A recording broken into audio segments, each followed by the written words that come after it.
Cuba nak teka benda apa dalam hidup ni yang menghalang prestasi, kemampuan sebenar diri anda tanpa anda sedar. Habenula. Assalamualaikum, selamat datang ke podcast Kaki Konten bersama aku Bro Jeb dan juga Cikgu Luan di sini. Okay, Wan, terus dengan guest kita hari ni. Topik apa kita nak bincang hari ni? Kita nak sembang pasal mental health. Wow. Dan juga mental illness. So obviously kita kena jemput orang yang bukan sekadar dia boleh menceritakan pasal benda tu, tapi ada saya dia juga content creator dan aku kenal dia jugalah basically. Ya. Dia tak pernah jumpa dia di depan. Influencer banyak bincang topik-topik mental health, psychology. So aku lebih prefer macam kita bincang psychology dan juga mental health. Dan kita akan kaitkan dengan juga content creator, content creation ni. Right. So, Dan satu hal lagi sebab orang jarang berbincang berkenaan dengan sudut mental health untuk geng-geng content creator lah, affiliator semua, sebab ada yang menganggap benda tu sebagai tabu jugalah. Betul. Benda yang tak payah cakap lah, tak apa kan. Sebab ada lebih kurang. So kita menyebut Amirul Ramli. welcome to podcast Kaki Konten. Okey, terima kasih. Cikgu Luan, Bro Jeb jemput kaki konten. Ada malam ini. Ini datang daripada Melaka ni. Saya dari Melaka. Saya datang dari Melaka. Jadi saya ada program lah. Oh, Seorang okey. Melaka. Tadi pun ada. Jadi itu yang datang nak jumpa Cikgu Luan. Bro Jeb. Sebab tu.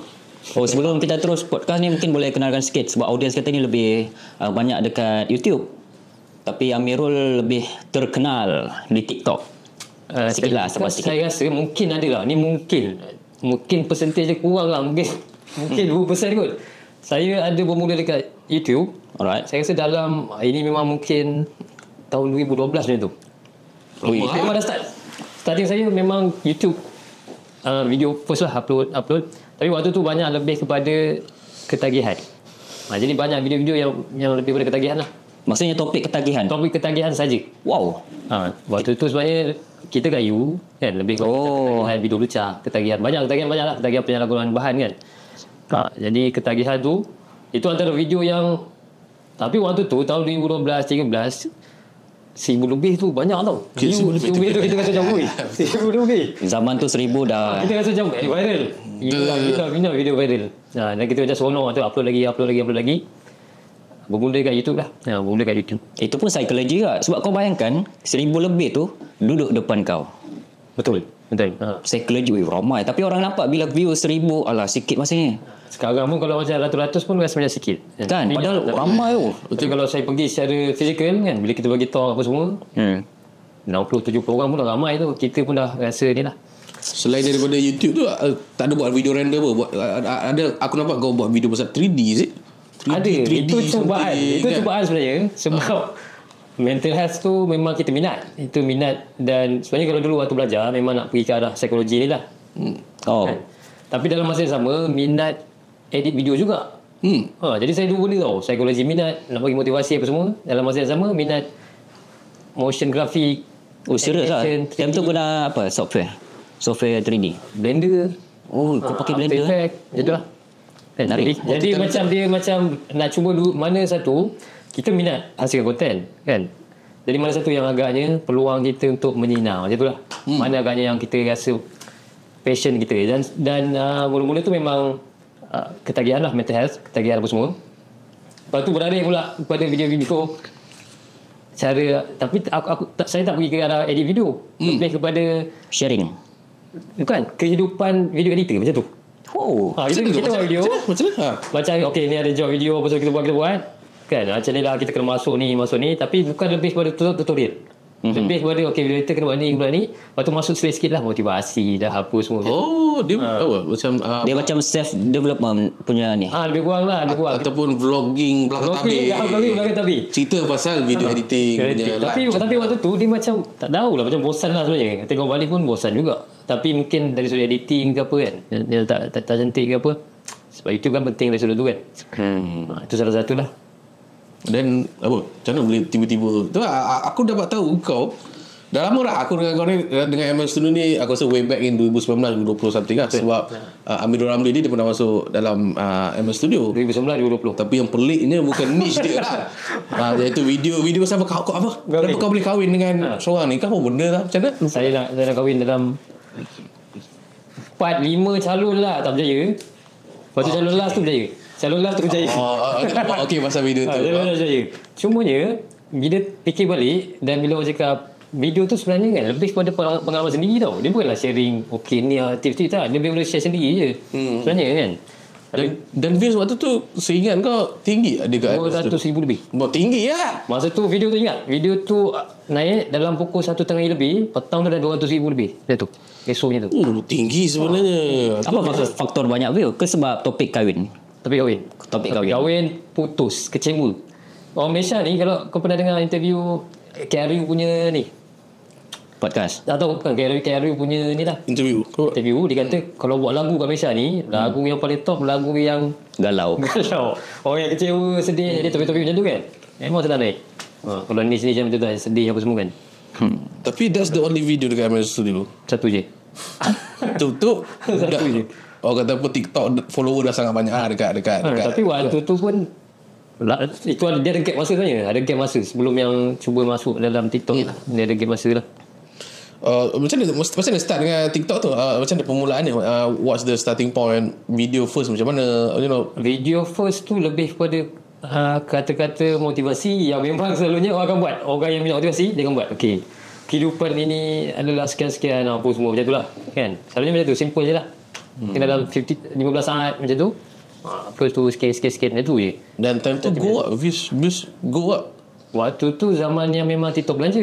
Waktu sebab masa permulaan kan. Belanja. Tapi kalau pasal video macam tu, view tinggi pun kita tak ke mana sebenarnya tau. Sebab orang tak tahu siapa. Orang tak tahu kita punya penampilan. Maksudnya adakah dia tu boleh contohlah kan. Kita nak menjual ke ataupun kita ada servis ke, kalau kita tak upload munculkan diri, jadi video tu tak ke mana lah. Selepas video-video yang motivasi yang cerita kami, saya try pula video yang keluar suara saja. Lepas tu letak gambar Voice over. Dan tapi dia ada sound wave tu lah. Maksudnya bila kita cakap, kita sampaikan apa tu, ada sound wave tu. Dan kat situ dah mula ada sikit orang berminat. Dia follow dari situ. Starting point dia kat situ lah. Tapi masa awal tu yang kau buat motivasi tengok wajah lah. Masa awal daripada YouTube sampai ke yang sebelum tu tak pernah. Suara je. Suara je? Daripada suara je. Pun banyak views. Nak kata banyak view tu, dia saya boleh cakap follower yang berkualiti tau. Maksudnya dia message, dia kata terima kasih sebab share apa sini. Macam tu. Maksudnya kena dengan maksudnya dia, walaupun sebab topik saya cakap lah topik mental health ni macam bosan juga. Tapi orang yang dengar tu orang yang dia nak tahu. Jadi pendengar kita, view kita tu view yang berkualiti tau. Dia macam jual lah. Tapi sebab yelah, itu maksudnya kalau kita fokus pada niche kan, orang yang akhirnya orang yang betul-betul perlukan tu dia datang bukan kita lah. Yang dia boleh relate dengan topik yang kau tengah sampaikan tu. Dan dia dengar sampai habis. Lepas tu dia rasa hidup dia ada perubahan, dia dapat improve kan. Itu orang yang mungkin terjadi dalam diri dia. Mungkin dia ada kawan dia rupanya ada simptom macam ni. Tu pun dia boleh relate. Betul kan? So mungkin audience ataupun guest, bukan guest, kita punya penonton hari ni boleh stay siapa-siapa yang buat content creation, jadi influencer. Kalau rasa macam nak give up buat content, mungkin kita boleh tanya dengan Amirul macam mana nak stay konsisten, tak burn out mental health dan sebagai content creator. Hari-hari nak buat content ni kan? Hari-hari. Betul ke tak burn out? Betul lah. Ada burn out juga. Tapi dia ada solution dia lah. Ada solution dia. Okay. So apa antara solution kalau burn out ni? Tak, sebelum kita pergi solution, buat konten ni kadang banyak orang cakap biasalah buat konten ni hari-hari, tapi ada yang burn out. Mungkin psikologik macam mana boleh jadi burn out semasa buat konten ni sebelum kita pergi solution. Bagi saya lah, burn out ni bila kita tak ada idea tau. Bila kita tak ada idea lah, maksudnya esok kita tak tahu nak buat apa. Alright. Lepas tu kita bahasa macam mana ini dah pernah buat ni. Jadi itu memang kita rasa burn out lah. Sebab kita dapat nak perah kan. Tapi kalau kita ada macam framework, contohlah okay, esok nak buat upload video apa yang tak heavy sangat tapi aku boleh buat. Rujuk artikel contohnya. Ni contoh je lah. Okay, rujuk artikel. Daripada artikel ni apa yang aku boleh olah apa semua. Itu salah satu lah. Ataupun tengok video-video yang viral sekarang ni. Alright. Tengok video dia. Okay, apa yang aku boleh ambil sikit atau kerja sikit yang kena dengan aku punya channel. Itu salah satu lah. Saya kata nak kurangkan burn out ni, kita kena pandai cari idea. Kalau idea kita banyak, jangan burn out sebenarnya. Tapi ada side burn out orang yang buat konten ni, bukan masalah idea. Idea banyak sebab ChatGPT boleh guna. Dia burn out dari segi hari-hari buat konten, view kurang. Okey, Itu burn out dia punya. itu lebih pada emosi lah sebenarnya. Itu lebih pada emosi. Maksudnya How to handle. aku rasa kan, dia tiba aku tadi dah saya. Tak kisah kita nak hidup. Seperti kau ni bawa mamak tu. Sebab bila kita ceramah kita kena saya anda saya. Tak, kau baru balik dari forum. Tapi dah masuk je dah. Seminar. Selalu kena tuan-tuan kan. Betul. Okey, tadi aku rasa kebanyakan yang maksudnya dah ada follower atau ibu ni, dia memang akan merasai yang view sikit. Dia mesti akan merasai punya yang view sikit, view rendah apa semua. Tapi TikTok, tu masalahnya. TikTok ni walaupun starting follower tak ada, baru upload satu video, dia boleh terus viral terus, boleh 1 juta view. Dan benda tu sebenarnya boleh kacau dia punya expectation tau. Okay. Sebab video first dia upload kat TikTok, meletup, kita boleh pergi jauh ni, Famous aku ni. berhenti kerja terus. Contoh, berhenti kerja terus. Maksudnya ada masa depan aku. Maksudnya dia ada expect yang tinggi lah kan? Sebab dia tak nampak lagi apa semua tu. Tu mungkin dia ada ambil risiko yang bahaya ke apa semua, tak tahu lah kan. Lepas tu bila try lagi, upload lagi, lepas tu dia kata kurang lah view, try lagi, kurang lagi view. Kan? Jadi kat situ tu yang kata dari sudut emosi, bila ada expectation dia dah mula drop kan. Dah kurang, Jadi malas. dia tak dapat nak capai. Itu salah satu dah. Macam kau sendiri, pengalaman kau sendiri ada masalah tak? Memang daripada mula lagi TikTok belanja, kau tak boleh nak handle your expectation, kau tak boleh nak low kan? TikTok yang menariknya sekarang ni, walaupun follower banyak, ada video dia tak boleh pergi tau. Sebab follower, kalau TikTok ni kan dia bukan follower base, dia interest base. Interest base, betul? Apa saja yang benda yang agak-agak benda tu berjaya tarik minat orang, dia akan pergi jauh lah. Contohnya kita share walaupun benda tu betul-betul bermanfaat, bagus untuk kehidupan kan, contohnya mengubah betul-betul kehidupan kau. Tapi kalau benda tu bukan, nak kata tak menarik lah, tak menarik orang, dia tak pergi jauh lah. Tak boleh pergi jauh. Dan view sikit tu kadang-kadang bagi aku dah perlu lebih kepada, kadang-kadang ada topik lebih kepada kita nak tunjukkan professionalism kita tu. Sebab contohnya kau sebagai video editor kan, macam apa-apa lah buat, ada video yang kita nak tunjukkan kepada mungkin kita punya future client, Faham? yang tengok, yang bukannya kita nak tunjukkan semua orang. Macam tu. Contohlah macam video produk lah tu kan. Ada juga ada mungkin ada yang bila nak jual produk ni dia pergi ke arah viral, maksudnya bagi ramai tengok lagi bagus. Tapi ada juga content creator yang nak jual produk ni, dia betul-betul cuba cari targeted punya ni, Targeted audience, viewer ni. Maksudnya terangkan betul-betul dari sudut macam ni kan. Maksudnya walaupun follow sikit, profit dia dapat. Jadi dia mungkin kurang burn out dari sudut tu. Betul. Itu akan rancang lah. Benda tu betul sebab ada case study member aku sendiri yang followers tak ramai, subscriber tak ramai, tapi buat income 10k ke atas sebulan. Dia cari targeted audience. Dia punya video pun view tak sampai pun 10,000 setiap video, tapi yang join dia punya kelas membership banyak, tinggi. Kawan-kawan aku yang perempuan ni banyak jual tudung apa benda kan. Anda kata laku sangat, tak lah, tapi ada lah. Dapatlah duit kan. Selalunya kalau views tu 50, 100 beg kuning lah, view beg kuning nak lepas 1,000 tu susah. Kecuali kalau buat macam lakonan sikit, lawak sikit mungkin boleh pergi. Tapi kalau kita betul-betul okay, macam aku cerita tu beg kuning boleh. Maksudnya macam aku, selain daripada konten, biasanya kita buat konten sharing, share kepada tips apa semua, kena dalam 2. Lepas tu selang tu aku akan buat video beg kuning lah. Video kuning ni sebab kita nak buat affiliate, jadi itu nak kita punya income lah, kan, supaya kita dapat fokus benda tu full time.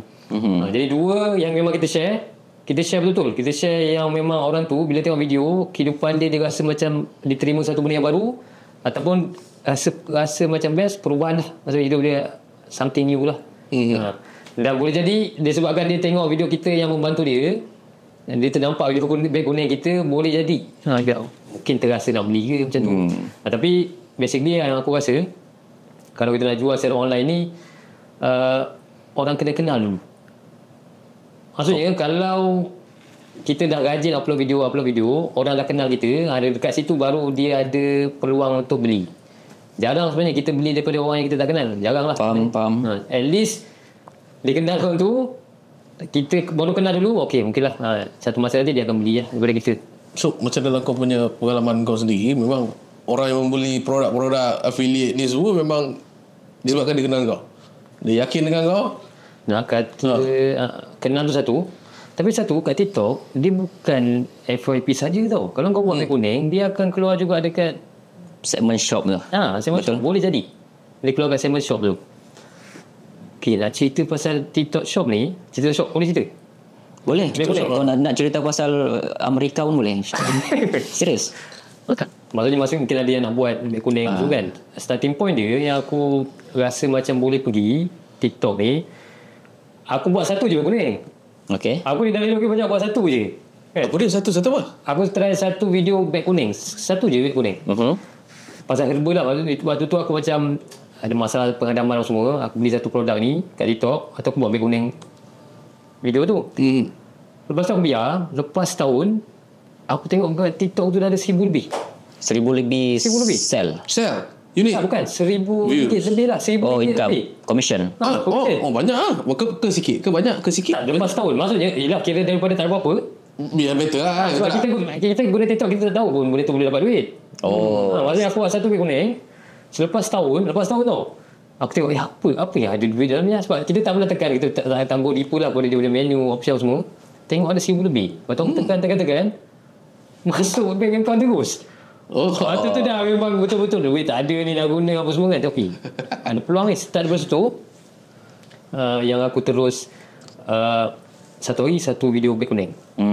Cuba konsisten lah, maintain upload terus.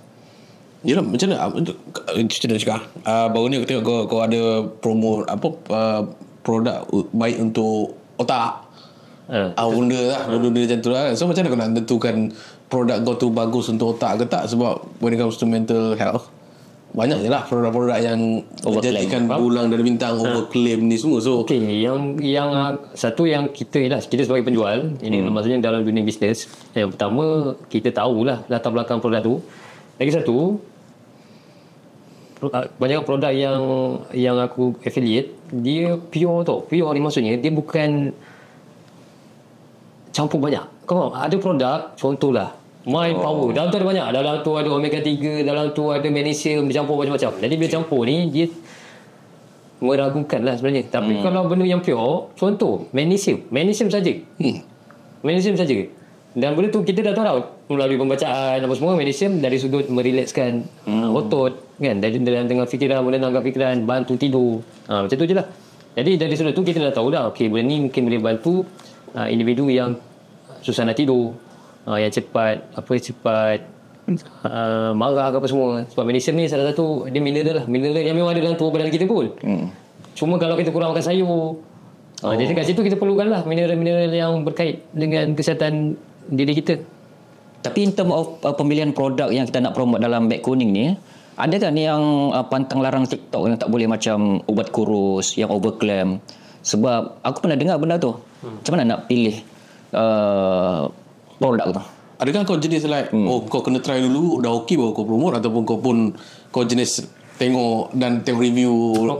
Kalau kau nak tahu produk yang aku promote selama 3-4 tahun ni, produk yang sama je.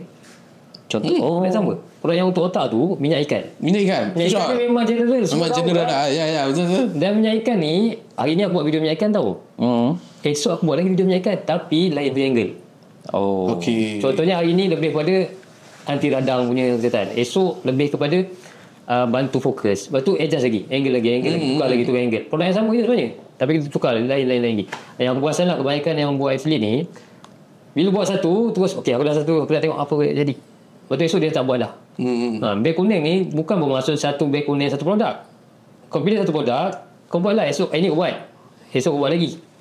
Boleh jadi produk yang sama je. Produk yang sama. Okay, tapi kau pergi ke angle-angle yang berlainan. Okey. Walaupun angle kau sama, tapi mungkin esoknya tu kau lagi bersemangat ke, ada satu benda yang menarik ke dari hidup kau, jadi lain lah. Penerimaan orang tengok kan. Dan mungkin jadi video yang lama-lama tu dah tenggelam, kau upload lagi video yang baru. jadi naik juga lah. Nice. Jarang aku dengar orang yang share pasal dia buat benda sama je. I mean, kebanyakan orang buat satu video lah basically kan. Boleh juga lah. Kadang-kadang jadi banyak yang ke TikTok ni, banyak ada yang main live, ada yang affiliate tu dia review, dia tak beg kuning lah, dia review, maksudnya orang bayar bagi produk dia macam tu.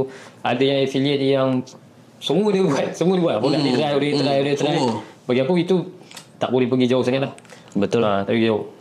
Macam yang pendekatan yang aku ambil, satu produk yang aku rasa boleh pergi jauh, dan aku seolah-olah jadi salesman produk tu je lah. Bukan nak kata aku affiliate, betul lah, memang aku affiliate, tapi produk tu terus je, kita terus dengan produk tu, pergi je lah jauh-jauh macam tu. Betul, aku setuju benda tu. Sebab bila kau fokus promote produk-produk yang dalam segmen tu sahaja, contoh kau promote produk kesihatan dan kau banyak share pasal ni mental health, kau punya sharing lah, kau punya pengalaman, so trusted issue tu makin tinggi. So kau punya audience akan jadi audience yang berkualiti lah. Betul. Berbanding kau buat semua benda susah ha. Lagi satu dia repeated pun ada juga lah. Betul. Yang makanan ni kan, jual makanan. Kalau orang yang jual makanan ni, makanan supplement ni jarang juga orang beli. Tapi kalau makanan macam Kopo kan, makanan yang Kopo itu ada, maksudnya ada yang orang minat buat ke arah tu lah. Okey, kan ada soalan? Pendapatan nak jawab pasal pendapatan ke belum lagi? Boleh juga kalau nak terus. So kau nak sebab pasal affiliate kan, for sure motivasi dia, one of it is ringgit Malaysia lah basically. So how would you describe your pendapatan affiliate kau boleh buat konsisten 1,000 sebulan, 2,000 sebulan ke macam mana? Ke ada naik turun? Okey. Sebab ramai ni orang nak jadikan affiliate as a main income. Okey, yang pertama sekali, contoh tadi kan, bila kita buat satu beg kuning, Alright. contoh satu beg kuning, ini hari tu aku dengan member aku lah, dia nak belajar kan, saya buat FA kan, cakap kau buat lah video beg kuning ni, satu macam termos air lah dia buat. Okey, dah set up account semua dia buat. Lepas tu ada orang beli tu, dapatlah dalam RM3. Okey, sekarang ni itu baru satu beg kuning. Jadi aku cakap dengan dia, sekarang ni dah tinggal numbers game je. Maksudnya kau bayangkan, sekarang ni satu beg kuning, esok kau buat lagi, lusa kau buat lagi. Kalau 30 dah 30 beg kuning. Kan? Jadi kalau RM30, contohlah ada dah 100 hari, setiap hari kau maintain beg kuning, kalau RM3 dah 100, ada lah 300 RM300. Macam tu. Jadi sebab dia, aku rasa lah yang cabaran utama affiliate ni, mula-mula tak dapat apa. Mula-mula memang kau takkan dapat apa, sebab yang paling confirm kau takkan dapat apa dalam seminggu lah. Sebab contoh kau buat beg kuning hari ni, walaupun orang beli hari ni, barang tu dah sampai dekat pengguna, kalau dia okey, baru kau dapat commission tu. Maksudnya dah seminggu gap tu kau langsung takkan dapat apa-apa. Langsung tak ada apa-apa. Tapi biasanya bila kau konsisten upload, dia akan sampai satu masa yang menemui titik yang sama tu. Maksudnya okey, hari ni dah ada, dan kau boleh check lah, dan kau boleh project lah. Maksudnya 7 ataupun 8 hari akan datang, berapa yang kau akan dapat. Jadi kita dah tahu lah future punya yang akan dapat maintain. Okay, soalan dia, berapa kau dapat? Kalau kau boleh cerita lah. Aku dah sebut, letter kau orang kampung aku tahu. Minimum lah, minimum. Per average ke minimum ke rata. Fake number pun boleh, tak kisah. Aku sebut mungkin nak menaikkan semangat orang lah. Boleh. Lebih RM10,000 lah sebulan. Lebih 10 sebulan. Lebih RM10,000 sebulan. Tapi syaratnya, aku nampak lah, ni aku nampak berdasarkan pematian aku, untuk affiliate beg kuning, aku top 20% dalam Malaysia. Wow. Tu 20%?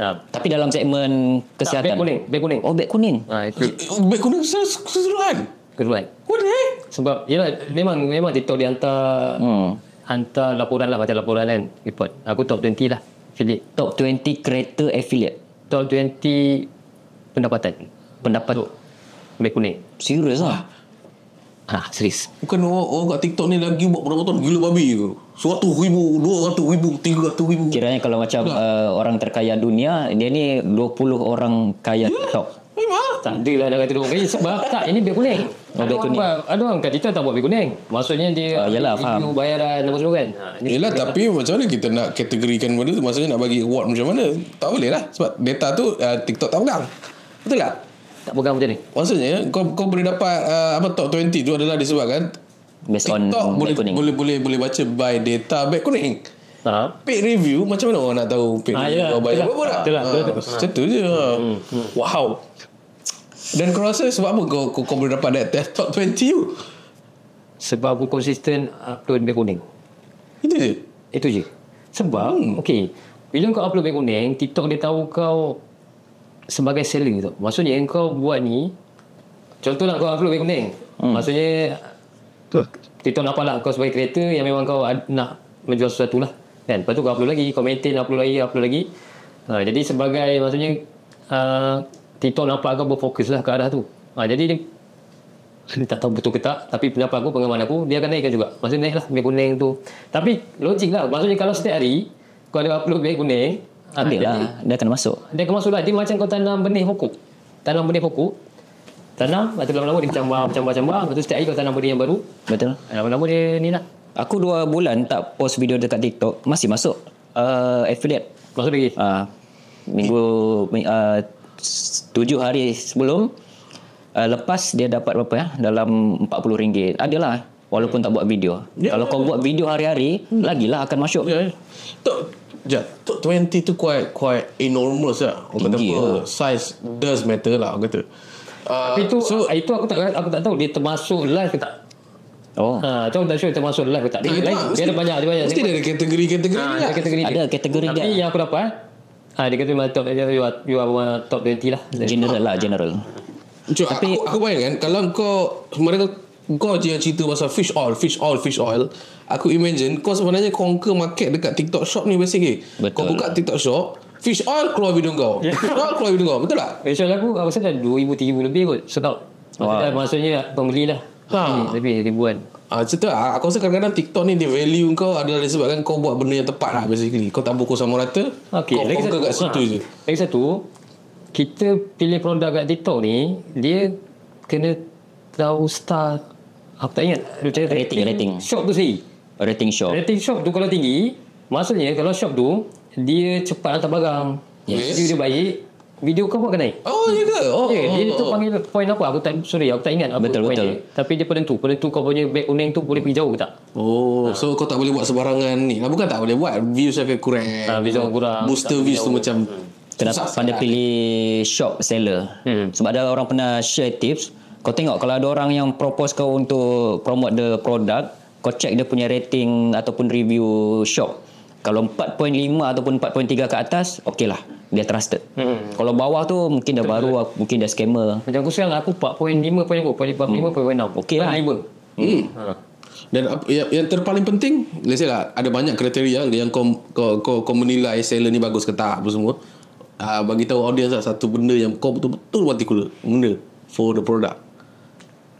Kalau TikTok ni produk barang yang kau nak affiliate ni, barang yang nak affiliate, kalau dalam niche aku, niche online aku tak tahu lah. Tapi kalau niche aku akan buat research dulu lah. Benda tu betul-betul selamat ke. Memang aku akan research dulu. Betul lah, betul benda tu berkesan ke. Kan, kena ada knowledge lah sebenarnya. Kalau tak ada sebenarnya kalau produk tu kita promote, ada knowledge, kat situ adalah potensial pembelinya. Satu potensi pembeli, satu lagi kau akan dipandang tinggi lah sebab authority, sebab kau educated. Betul. Ibaratnya macam doktor yang menceritakan ubat tu pasal apa tu sangat berautoriti lah, dan dibandingkan dengan orang lain macam aku tiba-tiba cerita pasal paracetamol umpamanya. So siapa nak percaya cakap aku kan benda macam tu. Lagi satu, kadang-kadang supplement ni dia macam ada benda negatif, macam dia ada vibe, negative vibe tau sebenarnya. Kalau kau perasan lah, Negative vibe. dia ada negative vibe. Dia macam ke boleh percaya ke ubat, kalau perasan lah. Okay, betul. Cumanya bagi aku kan, kalau sebab makanan macam-macam tau. Orang jual macam-macam makanan dekat online lah mah. Betul. Macam manisan apa semua, Dessert. Tapi itu macam orang lesen. Tapi kalau macam ikan ni, macam ikan ni bagus. Kalau itu macam macam ikan bagus. Aku nak makan ni lah. Itu kena ni. Betul. Jadi aku fikir dari situ, mungkin memang lah memanglah nak kata bahan makanan ni kata 100 baik 100% betul-betul bagus tu susah sebenarnya kan. Right. Tu. Dia daripada body orang juga kena betul. lifestyle. Ada orang yang okey, ada yang okey. Macam itulah. Okay, aku nak kembali kepada psychologist content creator. Okay, mungkin ramai content creator ni yang stuck nak buat content sebab dia ni lebih kepada macam perfectionist. Kalau video dia tak cantik, tak sempurna, dia takut untuk post. How to overcome this masalah sebab itu aku rasa akan bermula dengan satu video yang kau kena upload terus. Okay. Pengalaman aku sendiri ada satu video aku macam ada ni tau, cebisan makanan. Aku ingat lagi video tu. Macam ada apa sorry? Cebisan makanan dekat bibir. Cebisan Aku ingat makanan. lagi. Tapi aku tahu kalau aku video ni aku tak upload, aku nak shoot balik, benda ni memang kacau aku punya momentum. Betul. Bila kita contoh kita dah shoot dah okey semangat, lepas tu kita tengok video lama rambut terpacak satu. Kan? Ataupun ada benda-benda lah, ada benda putih ke apa. Lepas tu kita aku nak shoot balik lah. Benda tu meletihkan dan in future kau rasa macam kacau lah momentum. Mungkin motivasi kau dah apa semua kan. Setuju. Jadi kau kena upload satu video yang bukan sengaja. Maksudnya kalau kau perasan ada video yang bersih terburuk yang kau rasa aku tak nak upload ni. Tapi demi memastikan motivasi aku maintain, upload je terus. Yang tu upload je lah. Kena melalui fasa tu lah bagi aku lah. So maksudnya tak perlu terus boleh jadi perfect lah kalau nak. Kalau macam tu kau nak cakap dengan aku yang tak boleh jadi perfectionist kan? Tak boleh lah macam Sebab ada orang yang susah nak keluar daripada dunia perfectionist ni. Sedangkan perfectionist ni lah yang membentuk seni aku. Seni aku, hasil aku, skills aku. Kau nak cakap apa? Boleh. Maksudnya dia tengok apa konten yang kau buat lah. Kan? Kalau ada je tengok videographer yang editor yang memang cantik, video dia memang mana ada pernah ni memang cantik terus kan. Faham. Mungkin bergantung pada niche individu juga. Macam aku bukannya share pasal karisma, kekemasan apa semua kan. Jadi kadang-kadang kalau benda yang kita rasa tak mungkin benda ni tak kacau kita punya audience, tak perlulah nak sampai tahap nak profesional macam tu kan. Kalau dari sudut profesionalis penghasilan video itu aku rasa starting sebagai permulaan mungkin kena ada usaha lebih sikit waktu kita nak cari follower. Waktu mula-mula follower tengah kosong ni semua. Betul. At least paling kurang kamera tu kena paling kurang diterima lah. Kan bukannya orang panggil apa, phone apa, kamera apa, For Android. maksudnya diterima. Dia tak adalah apa video gegar-gegar. Maksudnya dia tengok tu dia tak ada kurang lah kan. Maksudnya standard. At least ada tahu asas rakaman. Paling kurang lah. Paling kurang. Yelah, pada tahap yang tak ada follower. Betul. Macam kau mula-mula buat konten dulu, what's the most benda yang kau paling particular lah? Framing ke, penceritaan ke, input ke, apa benda yang kau benda yang boleh particular? Konten tu sendiri sebenarnya. Konten. Okay. Maksudnya nak share tu, bila share tu aku fikir apa, ada tak ayat yang kalau aku tak cakap benda ni tak ada apa-apa pun. Faham tak? Maksudnya benda yang kosong. Contoh? Contohnya maksudnya kadang-kadang kalau perasan ada kreator yang bila cakap benda tu sebenarnya dia tak cakap pun tak apa. Faham ke? Maksudnya penerangan tu panjang kan? Mungkin dia cakap apa huraian tu lebih apa semua, dan kadang-kadang orang tu dah boleh tangkap kita punya viewer tu dah faham dah sebenarnya. Jadi tak perlu bagi penerangan lebih. Jadi bila dalam penyediaan untuk nak share konten tu, aku kan tengok benda ni penting ke? Perlu cakap benda ni? Maksudnya kalau dia dah dapat tangkap kan, dah tak payahlah nak sampaikan benda tu. Yelah, macam ni kau organize benda tu? Maksudnya kau buat skrip ke, ataupun kau cakap je tapi baru edit kemudian ke macam mana? Kalau aku akan buat penulisan dulu lah. Scripting dulu. Scripting dulu. So kau menulis jugalah. Menulis tu sebab kan kita tengok research, kita petik tengok yang mana kita nak susun balik kan, dia punya apa semua ni. Biasanya aku akan tulis dulu, dan lepas tu baru aku buat lah. Sebab tak nak buang masa dekat Shooting. Betul lah. Aku pernah rasa buang masa dekat shooting. Boleh kata part yang paling banyak kerana dalam penghasilan video aku mungkin habis masa dalam sejam contohnya kan. Starting point mungkin sejam. mungkin dalam 40 minit tu untuk buat konten tu sendiri. Nak cari apa dia punya apa-apa penting apa semua. Research apa tu. Tulis. Lepas tu tinggal nak shoot je. Shoot tu, dan shoot tu mungkin sebab dah banyak video, kadang-kadang lebih sekali je. Sekarang sekali je terus lah. Jarang lah, dah jarang buat banyak 2-3 kali lah. Tapi kalau nampak tampilan kau punya video TikTok ni, simple je. Baju colour sama kan, macam baju semua kelabu grey. Adakah itu kau punya strategi branding? Dan adakah benda ni sebenarnya menyumbang kepada purata views yang pada aku agak solid lah dekat TikTok sebenarnya. Lepas tu kau punya setup simple. 100,000 ini solid ni sebenarnya. Untuk macam kau cakap tadi, ni ajan kau, mental health ni boleh jadi bosan lah basically. It's topik yang bosan punya, confirm punya. Pada orang yang tak ada kaitan dengan dia lah. Dia rasa macam aku okey. Oh, baju semua sama tau. Okey, nak kata branding kan, tu mungkin ada orang nampak dari sudut branding, tapi dari sudut kita content creator, kita kena kurangkan friction tau. Friction ni maksudnya apa? Friction. Geseran. Bila kita nak buat video, baju apa yang sesuai kalau pakai, apa yang kena dengan lighting, kedudukan mana yang sesuai kalau buat leci. Aku hadapi masalah tu. Kita nak kejar video banyak. Okay. Kan, sebab kita nak starting lah kan, paling kurang 3 video setiap hari. Kan. Kalau kita nak fikir baju apa nak pakai, kedudukan apa semua, lokasi tempat semua, lambat lah namanya tu. Tapi sebab kena dengan niche aku lah. Daripada ni kan, mungkin ada orang lain lah daripada. Ada orang nak set up RGB, nak disco lagi. Kita memang suka beli RGB. Memang lampu Tom Yum memang dia number one. Tapi kau kena cakap dengan aku yang memang sebenarnya baju kelabu dia adalah baju go to kau lah. Ke apa? Aku beli baju tu dalam 4-5 helai. Jadi setiap video tu tukar-tukar je lah. Kena tiru Mark Zuckerberg. Mark Zuckerberg? Tak juga, tak juga. Memang lebih kepada supaya tak payah fikir nak pakai apa. Oh, dan satu lagi aku pernah teringat, kalau kita pakai baju yang sama dalam semua video TikTok ni, TikTok dapat detect itu adalah video yang sama tak lah? Boleh jadi tau, boleh jadi kan. Cuma sebab aku perasan tak ada kacau apa pun. Mungkin sebab AI ni bijak tau. Tu lah. Kita cakap benda, dia dah perasan dah. Percakapan lain, nanda dah lain, story dah lain. Dia detect dari sudut tu. Jadi dari sudut baju sama, rasa mungkin dah. Betul? Ada aku dengar ada betul. Sifu kata kena tukar baju. Betul. View tak pergi sebab pakai baju yang sama. Ada.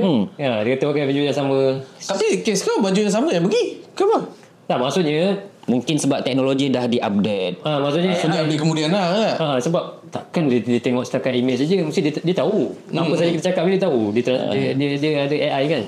Dia detect apa kita punya content. Algoritma ni dia tengok, dia dengar.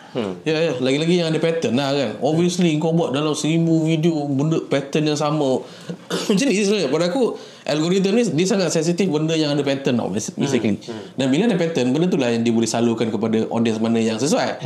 Dia dah jelas, dia dah tahu. Aku rasa bagus lah. Tu cakap obvious macam mana kau boleh maintain per average tak macam ni. Okay, so next question aku, dalam dunia content creator kan, kau concern tak berkenaan dengan buat hook?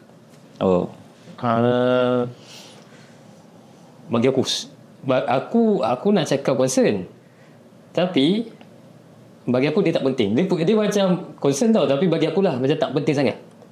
Kenapa? Sebab ada je video yang pergi jauh, tapi starting dia okay, Assalamualaikum warahmatullahi wabarakatuh, bosan. Tapi video tu kau tengok pergi like tu jauh pergi. Share dia pun banyak kan. Jadi akhirnya dia bergantung pada konten tu juga sebenarnya. Hook ni penting. Kalau video tu kita dah tahu memang video bosan.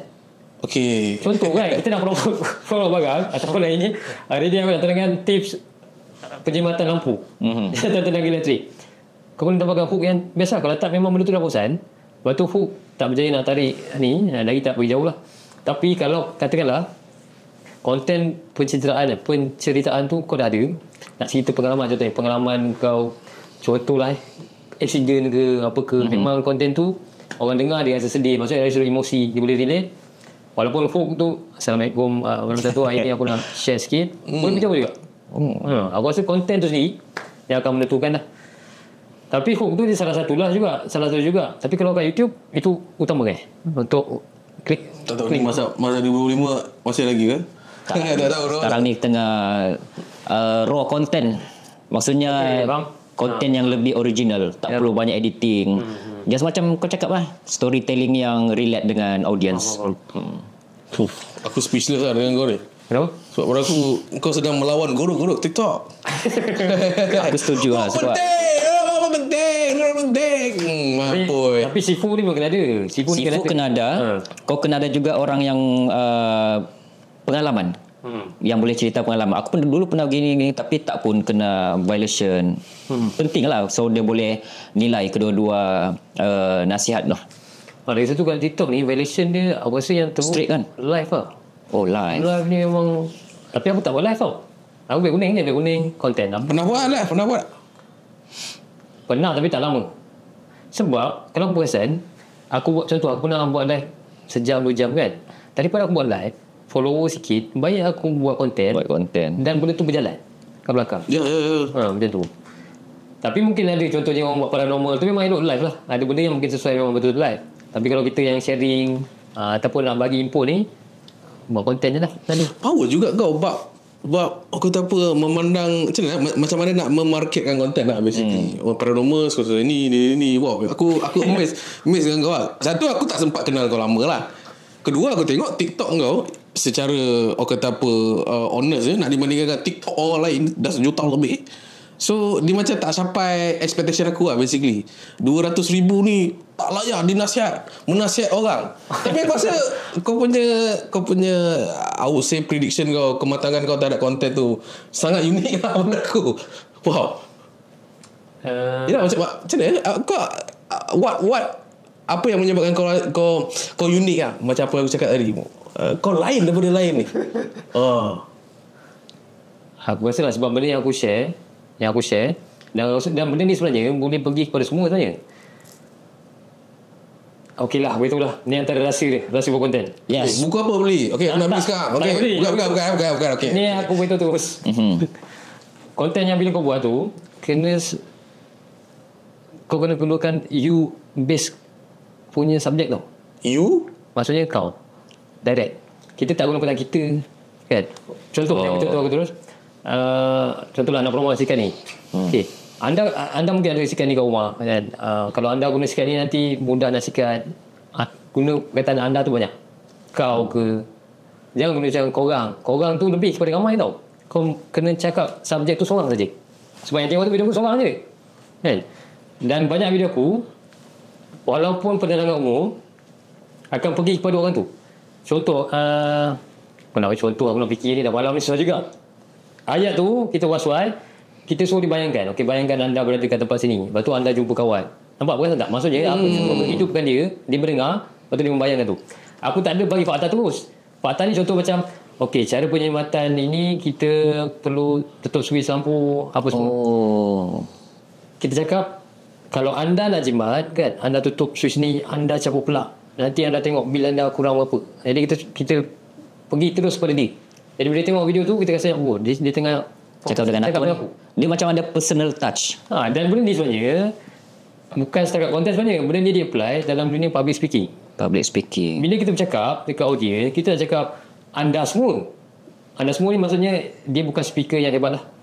Kan? Maksudnya kalau kita bagi public speaking, kita kena sebut anda. Kan? Walaupun kita tengok semua cakap anda. Okey, sebab ni anda akan balik rumah. Kan? Anda akan jumpa dengan keluarga apa semua. Kita fokus. Nanti dia terasa macam memang tuju kat dia lah. Kalau yang cakap tuan-puan, tuan-puan cuba bayangkan. Yang terbaik je kan? Yang terbaik anda. Tuan-tuan je. Tuan-tuan. Tak perlu tuan-puan. Kenapa banyak sifu-sifu cakap tuan-puan? Boleh je. Kan? Tapi sebab tu dia dah pergi 2 tau. Kalau kau perasan tak? Ustaz dia banyak sebut tuan-tuan. Tuan-tuan. Betul. Tuan, macam ni tuan-tuan. Caranya tuan-tuan. Okey. Dia direct lebih pada seorang lah sebenarnya orang. Itu lebih pada formal, bila formal talk. Tapi yang terbaik sebenarnya macam anda, kau, macam kau okey. Kalau kau nak rasa badan kau segar kan, kau nak bangun tidur, kau nak sihat, macam kita cakap dari tu. Kita jangan macam okey, kalau rasa nak badan sihat, pagi-pagi kena buat ni, lepas tu kena cuba buat ni. Saya dah try dah, memang bagus. Dia tak ada sebut perkataan kau. Anda tak ada sebut. Awak. Dia tak meletakkan, maksudnya dia tak meletakkan viewer tu dalam situasi yang viewer tu boleh bayangkan dia buat benda tu. Itu salah satu lah. Faham. Tak, aku dah fikir, adakah kau menjadi seorang genius macam ni? Adakah disebabkan kau ada background study in mental health ni? Dari Ni aku nak naikkan semangat orang-orang yang tak tahu lah kerja sebagai psikologis ke apa, yang memang sampai sekarang ni macam tak berkeyakinan nak buat konten. Sebab aku nampak this is the perfect guy untuk korang follow. Perfect guy tu. Okay, sebab aku ada fasa yang aku rasa macam social media ni banyak sangat mengarut. Banyak sangat mengarut, dan orang yang share tu kan, macam aku rasa macam sepatutnya dia kena bagi satu yang betul-betul bila orang tengok tu dia rasai, dia boleh praktikal tau, benda yang praktikal. Kita tak nak dengar benda abstrak. Okay, mindset, fikir positif. Kita nak dengar cari matahari. Kita nak dengar exercise contohnya kan. Lepas tu nak kawal dari sudut neurotransmitter, hormon apa semua tu. Secara praktikal apa yang boleh buat. Macam tu lah. Apa yang kau tanya tadi? Aku pun tak tahu lah. Aku tak kira je dengan macam mana cakap boleh jadi tak yang kau memang faham kenapa konten kau boleh go adalah disebabkan kau faham psikologi. Okay. Sebab ramai juga seperti tu cakap, kau kalau buat konten, kalau TikTok bungkus dekat mana pun muncul satu lagi platform TikTok Koktik sorry kalau jangan risau kalau kau faham psikologi konten kau boleh survive, jangan risau. So kalau macam tu psikologi konten dan juga platform tu sendiri tau. Platform tu sendiri yang aku rasa dan aku percaya memang setiap platform tak sama. Tak sama. Kalau YouTube lain, yang aku share hari ni lebih kepada TikTok lah sebenarnya. Kalau yang lain aku pun tak ada kepadan dari sudut. Sebab kau pun buat IG juga kan. Nampak style IG kau berbeza dengan TikTok. Tak? IG dah lama lah. IG dah lama tak ni. Dah lama dah tak ni lah. Okay. Dan aku rasa kan kadang-kadang lagi ni kalau kita independent lah. Maksudnya independent, kita bukannya bekerja kepada satu company. Okay, company memang lah semua platform ada. Kalau kita sebagai individu, aku rasa kan pilih je mana. Pilih mana yang the best. Pilih je mana yang kita rasa platform ni ada memberikan kita keseronokan sikit. Kita yang rasa macam boleh pergi, pilih je fokus satu je. Sebab kan kalau kita tengok platform macam-macam kan, nak masuk kat sini. Walaupun orang kata kau buat satu video, kau masuk je lah semua. Dan bagi aku itu tak membantu. Tak membantu lah, tak efektif sangat. Lagipun hampir semua orang ada semua social media. Hampir semua orang. Kan? Jadi tak semestinya kita kena masuk tu kan semua. Kan? Kita masuk ke satu, nanti kalau dia masuk ke situ dia nampak jugalah kita. Faham. Cakap betul lah. Sebab ada yang popular dekat TikTok, bila dia buat YouTube dia tak pergi. Ada yang famous dekat YouTube, buat TikTok tak pergi. Betul lah. Sebab sampai audience setiap platform pun lain juga kan. Audience dan konten yang dibuat tu lah. Faham. Buatan konten pun.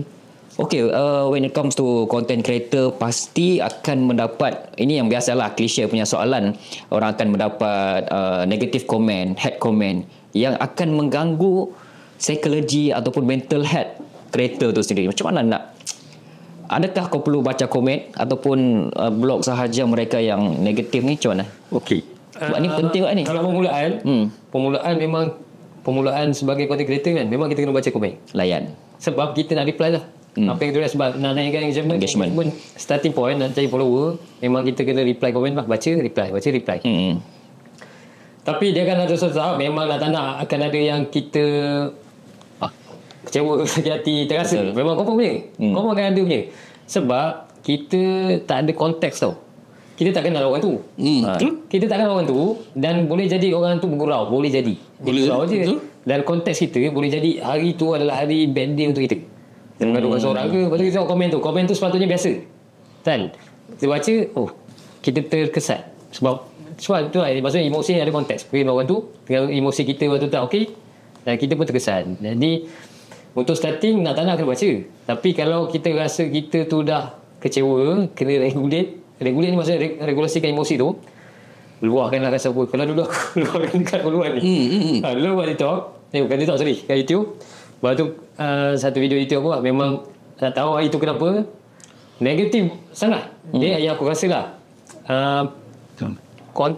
komen yang pertama tu jadi penentu lah. Pertama, kalau kau upload video, komen pertama tu dah negatif, orang tengok komen, dia pun terus ikut. Apa dia komen? First tu dia kata video tu lebih kepada aku sebenarnya puji tau. Alright. Situasi tu nak saya kata aku puji kepada seorang boleh kata penggaji, aku tak ingat lah. Okay. Aku puji lah dia. Tapi mungkin dari sudut penyampaian aku tu dia salah faham. Maksud tu lah kata konten ni macam dia salah faham. Saya kata dia boleh anggap macam aku pandang rendahkan dia. Kan, aku macam lebih kepada negative side dia kan, bukan nak macam mengutuk dia dulu macam tu lah. Sedangkan kalau dia tengok sampai habis, ujung tu aku puji dia sebenarnya.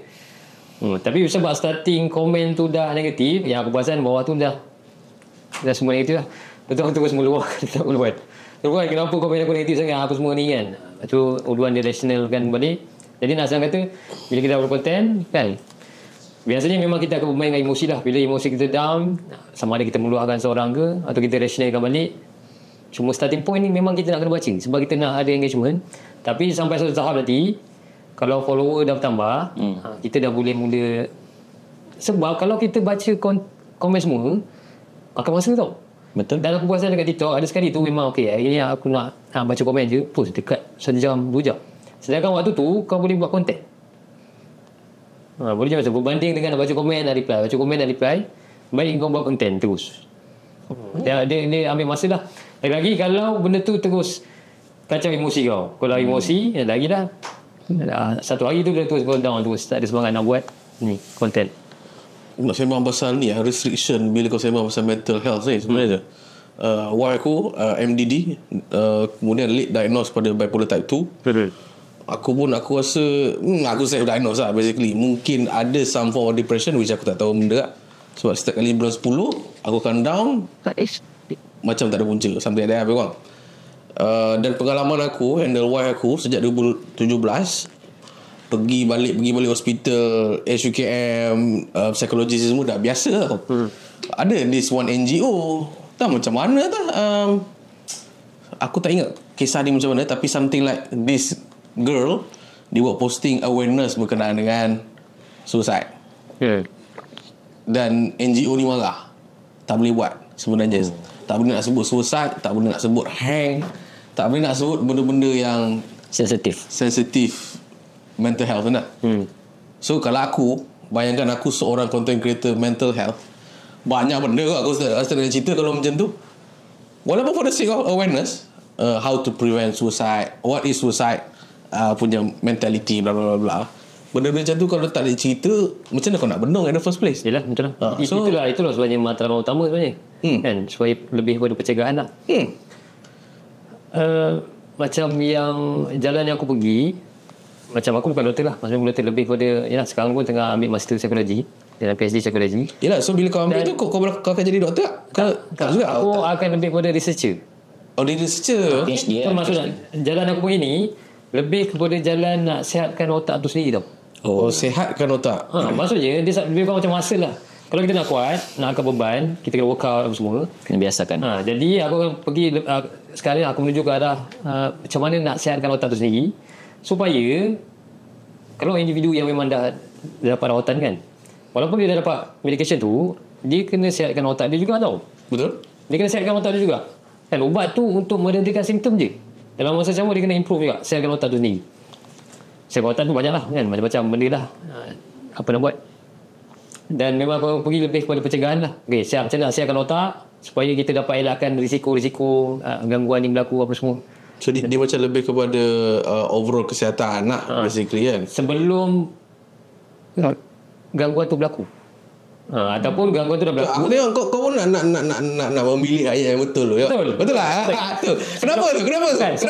Sebab bila kita dah masuk fasa kena, beza tau. Fasa bila kena masuk berbeza. Dah kena, bila masuk fasa yang dah kena, aku dah tak sesuai cakap. Lebih kepada doktor. Tapi doktor tak boleh cakap benda ni. Doktor pula tak boleh cakap. Sebab doktor lebih kepada macam one-to-one. Dia tahu, dia tengok apa latar belakang dia, apa situasi dia, apa yang penyebab dia, apa semua, rawatan dia. Dari kat situ doktor je lah yang sesuai cakap. Dan benda ni memang kalau, tapi ramai je sebenarnya, maksudnya ramai sebenarnya yang buat simptom-simptom dia apa semua ni, tapi aku jarang lah, aku tak buat pun sebenarnya. Terangkan kemurungan ni simptom dia apa semua, aku tak pergi ke arah tu lah. Tapi kalau aku perasan ada doktor yang buat, ada doktor ataupun psikologis yang berdaftar, ada yang buat benda tu. Dan setakat ni let's say lah, yelah kau sembang pasal tapi bagi kau kan, kau nak dengar ke simptom tu? Maksudnya simptom kemurungan, kau sedih, bagi kau lah, kau nak dengar ke? Memang sebab kalau orang tu bermasalah, dia tahu lah. Dia tahu. Dia tahu okey, kesan dia tak bersemangat kerja kan, tidur malam terganggu. Okey, apa solution dia? Dan aku rasa dari sudut social media sekarang ni kurang orang bagi solution lah. Macam mana nak buat rawatan? Okey, rawatan tu nak kurangkan simptom. Selain daripada tu, itu yang orang nampak kurang lah. So maksudnya konten untuk pendedahan solusi kepada simptom ni kurang lah. Kurang. Banyak orang kongsi ini simptom-simptom orang yang begini-begini. Betul ke Pada aku punya education punya mindset ni macam ke arah barat sikit lah. Aku dapat tahu mental health, benda-benda macam ni daripada movie. So untuk mengatakan like benda ni agak negatif bila kau ceritakan, kau paparkan bla bla bla, sangat negatif, tak juga. Tapi aku faham lah argument yang mengatakan kalau kau dah kena benda tu, lagilah kau nampak benda tu digambarkan di dalam movie, mungkin benda tu akan trigger kau. Itulah aku yang aku rasa macam lah logik lah. Maybe doktor tak cerita benda tu sebab tu lah. Tapi kadang-kadang dia aku rasa dasar ni confirmation bias lah nama dia. Confirmation bias ni kita dengar satu fakta dan kita cuba cari mengiyakan fakta tu. Ini confirmation bias. Dan benda tu memang berlaku. Dan boleh jadi kita rasakan mungkin betul lah, mungkin shifter ni macam terkena dekat aku lah. Takut nanti asalnya benda ni mental health disorder ni di spektrum. Maksudnya ada fasa awal mungkin dari sudut ubah fikiran je dia dah boleh trigger, dah boleh trigger, maksudnya dah boleh kembali. Dia ada spektrum dia. Tapi ada individu yang memang ada tahap-tahap yang perlukan rawatan dan sebagainya lah. Jadi nak mengelakkan individu yang spektrum awal ni merasakan diri dia ada benda tu, tu yang macam orang pun susah sikit cakap. Faham? Orang macam itulah. So nak tahu kau ni memang ada masalah mental health ni, the only one is actually pergi ke psikologi. Tidur malam. So ni sebelum pergi psikologi tidur malam. Okay. Maksudnya penentu mental kau okey tak okey, tidur malam kau macam ni. Itu indikator yang paling besar lah, paling obvious. Kalau malam kau okey, tidur okey, sihat, supposedly okey. Alright. Supposedly okey. Sebab tidur malam bergantung kepada cahaya matahari tau. Cahaya matahari pagi. Tidur malam kau, kualiti tidur malam ni, malam ni tidur ni bergantung pada cahaya matahari pagi tadi. Kau dapat tak cahaya matahari pagi tadi? Dapat sebab aku buat Grab. So maksudnya ada masa kan. Kalau kau kena cahaya matahari, badan kita ni kan ada kita dah tidur, ni dah masuk psikologi tau. Psikologi kan. Kalau nak break, kita break sikit break kejap. Okay. Kan kita dah tidur. Ada maksudnya ada fasa kita kena berjaga, ada fasa tidur. Cahaya matahari pagi tu, Nassan cakap cahaya matahari pagi kalau kena dekat belakang mata kita ni ada satu sel tu timer. Timer. Maksudnya cahaya matahari kita tak tengok dari matahari tu. Yalah, kita dapat pancar kena kat sel mata tu timer. Kena kat sel tu 12 jam akan datang masa untuk tidur. Sebab tu kalau rasa macam tidur kau terganggu apa semua, pagi-pagi kena cahaya matahari. Reset balik kau punya ni lah. Aku boleh relate lah pasal benda tu. Betul. Jadi maksudnya cahaya matahari pula vitamin D kan cahaya matahari atau badan kita synthesize vitamin D. Vitamin D ni reduce negative emotion. Tahu tak? Asalnya kita cakap dia tidur tau. Tidur tu matahari tu vitamin D. Vitamin D ni antaranya reduce negative emotion dan dia juga pastikan kau punya hormon stres tu tak terlebih. Hormon stres ni kortisol kan, yang diregulate kita panggil HPA-Azis lah. Kortisol tu, vitamin D ni antara fungsi dia supaya kortisol tu tak ekstrim sangat. Cahaya matahari saja. Aku cakap cahaya matahari je. Jadi banyak benda dari sebut tentang stres ni kan. Tapi aku setuju sebab dulu aku pernah bukan part time lah, kerja lepas SPM di kilang Shah Alam ni. Pergi subuh, kilang tertutup, balik pula malam. Memang tak nampak matahari lah. Setiap hari macam tu kecuali Ahad. So memang ada masalah, susah nak tidur. Emosi betul tu okey. Maksudnya kehidupan mood semua so far okey lah, aku masih boleh ni. Mungkin kawan-kawan lain ada yang maaf cakap ambil barang. Sebab dia ada kajian sebenarnya. Kajian ni dia buat dekat hospital. Biasa nurse kan masuk gelap, keluar pun gelap. Dia tak kena matahari. Dia tengok fasa tu selepas beberapa tahun kan. Dan tengok masa dia. Dan banyak nursing ni ada gangguan dari sudut kesihatan mental tu sendiri lah. Gangguan dari pesakit lain lagi. Satu hal lagi. Betul. Menarik ya. Tapi pengalaman aku sebelum kita nak balik kepada content creation balik. Pengalaman aku lepas aku resign daripada Dr. Nazubir. Mention lah. Kena mention lah. Habis aku resign daripada sama. Aku resign daripada sama. Company lama. Dan company lama. Okay. Memang aku banyak berkurung dalam bilik. Memang nak beli makan pun aku order Grab. Walaupun Grab memang depan rumah aku tu je. Tapi memang negatif lah. Emosi memang negatif. Kau fikir entah apa-apa kan. Lepas tu member aku cakap lah. Member aku memang dia MDD lah, Major Depressive kan. Dia kata, Wan, kau keluar main motor. Motor kan, which comes to the ni lah, cahaya matahari. Cukup. Sebab aku happy gila bila aku main motor tu yang datang naik LC tiba kan. Lagi satu selain vitamin D, dia serotonin tau, neurotransmitter serotonin ni kita di enhance lah bila kita cahaya matahari tu. Neurotransmitter serotonin ni kau punya kebahagiaan. Kebahagiaan. Sebab tu matahari ni boleh kata macam benda yang core, yang penting nak sihatkan otak kita lah, kena cari cahaya matahari pagi. So nasihat yang sebenar adalah pergilah main motor tengah hari. Okay. Tengah hari, pagi. Tengah apa beza panas pagi dengan panas tengah hari? Itu satu daripada banyak lagi tu ni. Banyak dari sudut nak sihatkan otak tu sendiri lah. So kita patah balik pada dunia content creation. So kau tak pernah kena apa-apa restriction ke bila sembang pasal kesihatan mental? Dan tak pernah kena restriction jual affiliate ke? Pernah ada video tu delete sebab ada benda-benda yang kau tersebut ke? Tak ada lah. Kalau konten yang aku buat tak pernah. Tapi ada sekali tu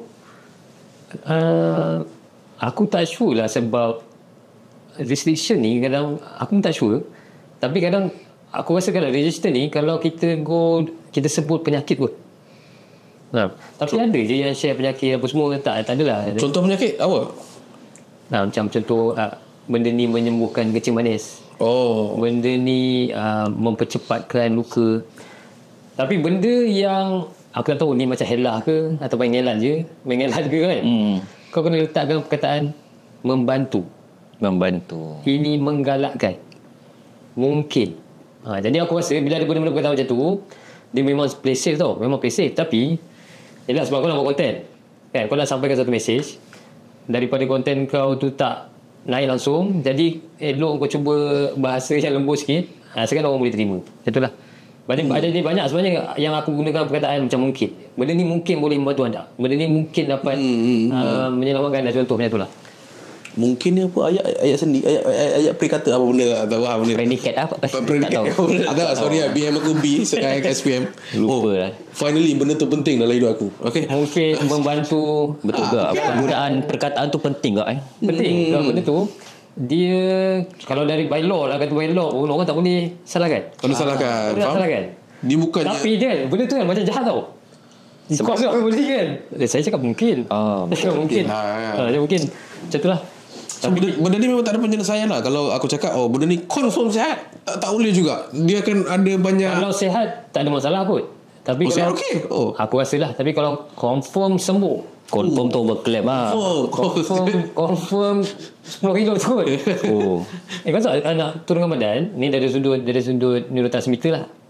Bila kita nak makan, neurotransmitter yang berkait dengan kemahuan motivasi nak bergerak ni, dopamin, okay. Bila kita selera nak makan tu, dopamin naik, kita nak makan. Bila kita dah kenyang kan, mesti ada mekanisme supaya kita tak makan lagi. Logik. Kalau tak nanti kan kita makan terus. Betul. Tu banyak dia keluarkan serotonin tu.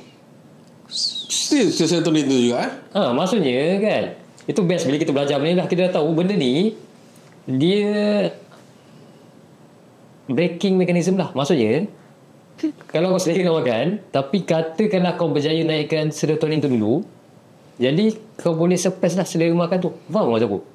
Faham, sebab benda tu lah yang aku struggle. Faham tak? Maksudnya kan biasa ni secara normalnya kita makan, okay, dopamin keluar, selera makan, dopamin keluar. Bila kita dah kenyang, serotonin tu naik supaya selera makan tu ditekan lah, suppress lah. Tapi katakanlah kau dapat rancang strategi kan, serotonin tu naik dulu, jadi selera makan kau kurang. Cara nak naikkan serotonin tu, cari matahari.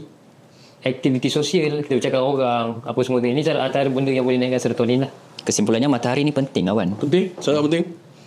Main motor guys, secara betul main motor. Okay, last question daripada aku. Mungkin Ulwan ada lagi. Alang-alang kau sebut tadi dopamin social media ni. Sebab kadang kita ni bangun tengok phone, social media consume, habis TikTok pergi IG, habis IG pergi lagi Facebook.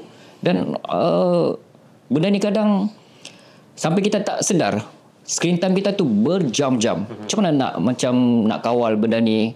Sebab ada orang yang buat konten dekat YouTube detox social media challenge 30 days dan dia buat berhasil. Ada macam tips untuk bukan nak kurangkan consume social media ni. Which aku dah cuba, mustahil. Mustahil. Apa yang buat? Kau try berapa hari? So aku adalah seorang TikTok editor. Kau tak payah sebut lah. Sebut je apa-apa pasal aku kata apa kita panggil brain rot. Brain rot. Tu konten number one aku lah. Konten entah apa-apa, dia ulang entah apa-apa, memang skimmy di toilet lah apa kan. So aku dah 2 bulan, masa bulan kedua aku nak kurangkan lah. So idea ni nak kurangkan social media TikTok lah kan. So setiap malam aku tak buka TikTok sebelum tidur kan. Aku buka Reddit, aku buka 9gag. So macam nak divert kan. Tak boleh juga, tak boleh. Dia otak aku macam lah, tak boleh lah. Kau buka TikTok sekarang, kau buka TikTok sekarang. So memang benda tu berlaku lah secara personal kat aku lah. So tak tahu kau boleh nasihatkan apa untuk golongan-golongan seperti aku. Kau pernah try letak handset kat luar bilik ke? Letak handset kat dapur ke? Pernah juga. Bertahan dalam seminggu. Kalau abruptly kan, maksudnya kita nak stop satu benda, memang cabar sebenarnya. Jadi dari sudut ketagihan pun okey, bila sebut tentang ketagihan ni, memanglah contoh ya, bila kita sebagai individu kan, kita boleh berdosa, orang stop terus ni. Tapi realitinya Susah bro. susah. Confirm. Susah. Tapi benda ni tak boleh cakap kan, benda tu dah berdosa kan. Tapi realitinya memang akan ambil masa. Dia progressing, dia sikit ambil masa. Okay, dari sudut nak digital nak reduce ni, tapi kalau macam sharing tentang fokus belajar kan, memang aku akan bagi tips yang kena letak phone tu jauh daripada kita. Okay. Supaya kita tak terfikir untuk ambil. Faham tak? Kalau contoh aku nak kurang tengok social media, tapi phone aku ada kat sini. Jadi dia ada friction tau. Ya. Friction tu maksudnya contohnya ada message masuk ke, ataupun kita rasa okay, aku sekarang ni tak buat apa kata aku tengok sekejap. Sebab benda tu ada dalam kita punya ni lah, peripheral semua ni kan. Dan sebab friction tu kalau kita boleh susahkan maksud kita tak jauh ke, letak kat mana-mana ke kan, yang bagi kita macam leceh lah. Dan aku pernah try juga sebenarnya, letak jauh daripada bilik. Contoh aku charge dekat dapur kan, malah aku masuk bilik lah, jadi masuk bilik dah tak ada phone. Itu antara benda. Tapi akhir sekali dia memang tak ada magic solution benda ni. Akhir sekali yang paling senang aku rasa, kau nak tengok, kau tetapkan masa. Yang aku buat apply dulu, aku teruk kat Facebook. Teruk ni maksudnya baca komen, marah, bergaduh, apa semua teruk. Memang aku macam teruk sangat aku ni. Dan aku perasan, dan benda tu spoil, kau bangun tidur kau baca terus. Dan benda tu hari kau terus out lah. Maksudnya kau baca, pagi kau baca ni, yelah benda yang tak kena dengan jiwa kau kan, kenapa kau macam ni.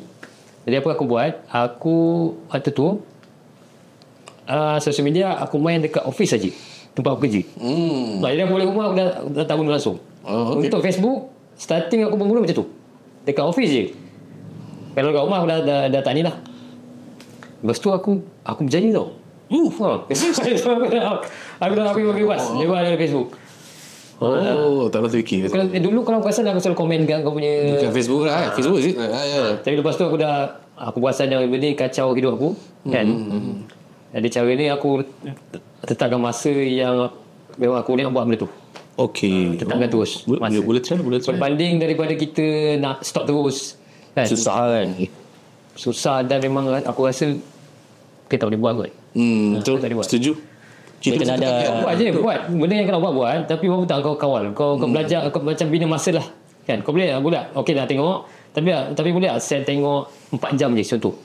Jangan lebih 4 jam. Buat timer kan, okey dah lebih 4 jam esok pula macam tu. Paling penting disiplin lah kan. Akhirnya kembali pada disiplin juga lah. Disiplin diri. Dia sama juga situasi dia dengan tabiat kita suka snooze. Alam. So ya. Jadi ada yang orang pernah sarankan bagi tips kalau nak terus bangun tu, malam tu kau set alam, letak phone tu atas almari. So kau nak snooze pun tak sampai. So kau kena bangun, terus ambil. Betul? Boleh jadi. Okay lah, disiplin perlu. Cuma macam aku dah lama tadi tak guna jar loceng kan. Oh, bangun sendiri lah. Sebab tu penting matahari. Macam aku cakap tadi tu, matahari. Saya matahari ni, kalau kita run biological clock kau okey, kau tak perlukan pun ni Alam semua ni. Walaupun kadang-kadang walaupun aku kadang-kadang aku tidur pukul 2 pukul 3, soalnya aku tidur pukul 10 11 tidur kan. Waktu tidur lewat, tetap juga akan bangun pukul 6 6.30. Sebab dah memang selalu waktu tu ada waktu kita bangun. Waktu kita berjaga.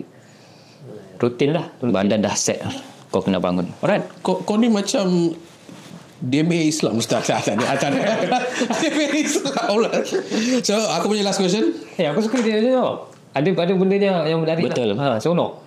DMA Islam ni aku layan dia as satu hiburan. Satu lagi mungkin ada benda yang dia cakap tu yang make sense. Ada benda yang tapi dia cakap, penggunaan bahasa. ada benda yang dia cakap yang aku sebab aku kita dah berusia dan kita tak sesuai nak cakap benda tu. Betul. Dan dia boleh. Dia sesuai benda tu. Sebab target dia Gen Z, Alpha. Dan dia boleh, maksudnya dia boleh cakap lepas lah benda tu. Macam kita nak sampaikan benda tu, kita macam dia nanti orang cakap pula. Faham? Betul. So biar dia jadi wakil kita habis. Jadi wakil lah. Setuju. Setuju. So soalan So DMA Islam next episode. Bukan tak sebut. Belum. Patutnya bulan ni Tukar aku. Sama-sama. Okay. So last question daripada aku. Kau mention affiliate kau 5 angka. Tapi kau masih bekerja. Aku tak kerja kan? Apa nak kerja? Kau full time sekarang? Content creator. Aku rasa yang aku kerja full time betul-betul, yang betul-betul lah mungkin dalam 3 tahun lepas kot. So kau dah full time. Ini maksud kau kategoriskan diri kau sebagai apa sekarang ni? Aku full time student. Nak kata master full time. Full time student. Full time student. Dan menyara yuran student gunakan duit affiliate bukan? Macam tu lah. Affiliate. Dan menyara anak-anak ni semua. Oh. Sebab sebelum ni kan aku kerja bahagian media. Panjang cerita tu. Aku start dari media. Aku kerja dalam media lah. Maksud bidang media tu dalam 4 tahun. Dan aku rasa media ni benda yang kau boleh buat sendiri sebenarnya. Yelah, kau sebagai video editor, kau editkan video orang. Cuma kelemahan kalau kau gerak sendiri, siapa yang nak panggil kau? Betul. Orang tak kenal kau pun. Tapi di progressing lah, buat sikit-sikit kan. Lama-lama aku pun dah lama sebenarnya. Aku dah dekat 10 tahun dah sebenarnya buat freelance video. Freelance Sampai video. sekarang Dalam setahun ni aku dah stop terus. Aku tak ambil. Sebelum ni ada ambil. Yang ambil major punya kadang job 1000 lebih ambil. Job-job yang memang corporate punya kita ambil terus. Dan itu benda tu yang menyara aku sambil aku nak cuba membina konten lah. Maksud bina kita punya platform ni. Sampai sekarang ni aku dah boleh stop lah freelance video editor tu. Sampai boleh stop tu maksudnya pendapatan affiliate tu betul-betul strong lah. Kau selain pada affiliate kau ada buat something untuk tak ada. Yang ceramah-ceramah kat sekolah ni pun lebih kepada sumbangan bakti kita ni sebenarnya. Kau bayangkan aku duduk Melaka dah datang sini bayar apa? Maksudnya tol lagi apa semua kan. Tak berbaloi. Tapi kita look untuk future kan. Kita lebih kepada nak menyampaikan apa semua. Bukanlah, maksudnya lebih kepada yang banyak income utama aku sekarang betul lah. Affiliate tu. Itu salah satu lah. Okay, tu je pada aku. Tak ada apa dah. Best lah. Tu lah. Lain-lain pada lain ni. Tak macam apa yang aku expect lah. Ini memang certified genius lah kata kan. Depan mata kita. Thank you Amirul Ramli kerana menjadi jemputan kita datang daripada Melaka ni. Aku pastilah audiens kita banyak belajar daripada episod kali ini. Betul. Aku sendiri pun belajar daripada kau macam ini orang boleh pakai lah. Okay, Tuan Amirul Ramli, terima kasih sharing hari ini yang padu. Terima kasih jemput ke konten. Berjumpa dengan projek pengaduan. By the way, Amirul Ramli ni ada YouTube. apa nama YouTube The Mental Itu aku rasa The Mental Health Guy. Tak apa. Bukan jadikan dia kenangan je lah. Tapi siapa-siapa yang nak subscribe boleh subscribe lah. Bantu. Siapa yang betul-betul orang kata apa into Amirul Ramli. Yes. Kalau tak kenal YouTube dia, tak cukup kenal dia lagi. Mungkin satu hari nanti. Sebab kita nak promote TikTok dia lagi famous. Dia dah strong. So kita promote YouTube The Mental Health Guy. Mungkin kalau aku dapat fikir satu satu niche yang apa maksudnya Yang sesuai kan, mungkin boleh cuba. Boleh. YouTube kena try bro. Tahun ni memang YouTube bakal boleh lah, game dia senang. Oh itu ni untuk orang baru. Nanti. Okay. Kita jangan sambung YouTube. Next episode lah kita boleh jemput lagi Amirul Ramli. Dan kita akan jumpa di episod akan datang lah, insyaAllah. Assalamualaikum. Bye bye Bye bye guys.